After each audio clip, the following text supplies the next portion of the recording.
যে কোনোভাবে নররূপী নারায়ণের সেবায় তোমাদের ধর্ম। শ্রী শ্রী ঠাকুর মহারাজের এহেন বাণীকে অন্তরে গেঁথে গত 2রা ফেব্রুয়ারি 2025 থেকে নিগমানন্দ মিশনের পক্ষ থেকে জেলায় জেলায় তারা সেবা পুজোর কর্মসূচি ঘোষণা করেন।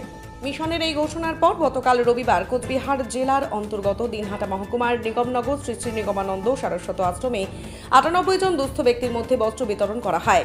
এদিনের এই কর্মসূচিতে উপস্থিত ছিলেন নিগমানন্দ সারস্বত আশ্রমের অধ্যক্ষ শ্রীমৎ স্বামী জগদানন্দ সরস্বতী, নিগমানন্দ মিশনের কার্যাধ্যক্ষ সম্পাদক শ্রী প্রণবেশ চৈতন্য ব্রহ্মচারী, শ্রী বিভু চৈতন্য ব্রহ্মচারী, বুদ্ধদেব মণ্ডল, আশ্রম উন্নয়ন পর্ষদের সকল সদস্যবৃন্দ, সুশীল চন্দ্র বর্মন, শ্রীকান্ত ভৌমিক, বীরেন্দ্রনাথ বর্মন, খগেন্দ্রনাথ রায়, পুরুলিয়ার প্রাক্তন বিভাগীয় সদস্য কৃষ্ণপদ মাহাতো, স্থানীয় জেলা সদস্য সুশীল কুমার রায়, নিশিকান্ত বর্মন, অনুপ কুমার বর্মন, গিরিশ বর্মন, নারায়ণ চ্যাটার্জি, তপন কুমার সিংহ, নরেন্দ্রনাথ রায় মণ্ডল, শ্রী শ্রী নিগমানন্দ সারস্বত সংঘ ও দিনহাটা নিগম সুধা সারস্বত সংঘের সংঘ সেবী বৃন্দ ও কোচবিহার জেলা নিগমানন্দ যুব সংঘের সদস্য বৃন্দ প্রমুখ।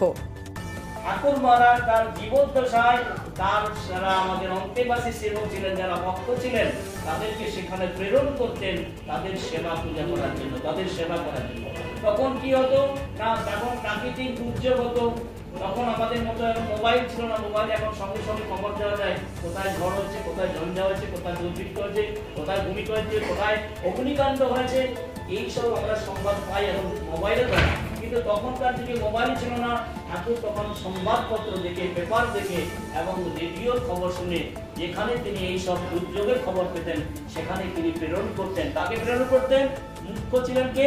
ডাক্তার রাজচন্দ্র ধর, আমি স্বামী স্বরূপানন্দজি আর স্বামী যোগানন্দজি, আরো অন্যান্য যারা আমাদের সন্ন্যাসী ব্রহ্মচারী ছিলেন, তাদেরকে সেখানে প্রেরণ করতেন মানুষের পাশে থাকার জন্য, তাদেরকে আর্তক্লিষ্ট দুস্থ মানুষের সেবা করার জন্য।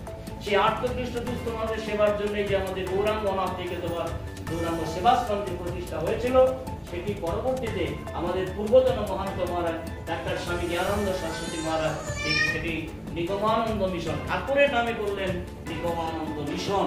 নিগমানন্দ মিশন আর কিছুই নয়, একটি স্বেচ্ছাসেবী সংস্থা যেটা মানুষের সদা সর্বদা মানুষের সেবায় নিরত। দয়া নয়, দাক্ষিণ্য নয়, মানুষের সেবায় এই নিগমানন্দ মিশনের উদ্দেশ্য। আপনারা দেখছেন হোয়াটসঅ্যাপ বা আমরা ফেসবুকে দেখতে পাচ্ছেন যে গোটা পশ্চিমবঙ্গটা আছে, পশ্চিমবঙ্গ ছাড়া বিহার, ঝাড়খণ্ড, আমাদের আসাম বা অন্যান্য প্রদেশেও এই সেবা কর্ম চলছে। আমাদের ভারত ছাড়া ভারতের বাইরেও সেবা কর্ম চলছে।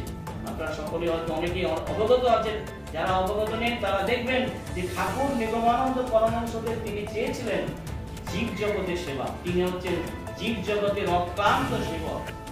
সেবকারা যারা সেবা করে, ঠাকুর মহারাজ যদি জীব জগতের জন্য সেবা করার জন্য তিনি অক্লান্ত সেবক হয়, আমরা যারা আশ্রিত হয়েছি তাদেরও উচিত সেই ঠাকুর মহারাজের ইচ্ছাকে রূপদান করার জন্য। তাই ঠাকুর মহারাজ বললেন, নরেই সাক্ষাৎ নারায়ণ।